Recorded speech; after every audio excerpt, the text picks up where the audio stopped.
আসসালামু আলাইকুম। কেমন আছেন সবাই? আশা করি ভালো আছেন। আমিও আলহামদুলিল্লাহ ভালো আছি। তো আমার আরেকটা মিনি ব্লগে আপনাদের স্বাগতম। আজকে আমি যাচ্ছি ডক্টরের কাছে আমি একটু অসুস্থ।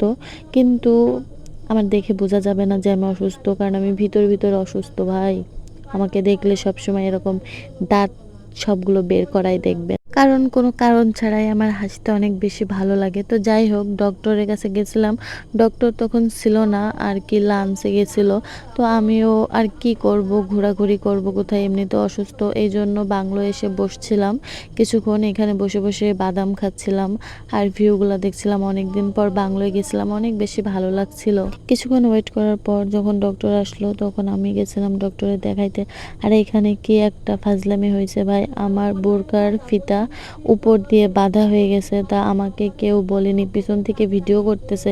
তখনও যদি বলে যে তোমার বোরকার ফিতাটা উপরে বাঁধা, তাইলে কিন্তু হয়। মানে এরকম কমন সেন্সলেস মানুষ আমি জীবনেও দেখিনি। আমি এইভাবেই সারা ঝিনাইদহ ঘুরে বেড়াইছি। তো যাই হোক ডাক্তারের কাছ থেকে ওষুধ নেওয়ার পর বাসায় চলে আসছে। আর অনেকক্ষণ ওয়েট করা লাগছিল। দেন আমি সকালে গেছিলাম প্রায় 10টার দিকে। আর আমি ওষুধ নিয়ে আসতে আমার 3টা বেজে গেছিলো। এই জন্য মাথায় খুব যন্ত্রণা করছিল। তো যাই হোক এটাই ছিল আমার মিনি ব্লগ। দেখা হবে নেক্সট কোনো ব্লগে। আল্লাহ হাফেজ।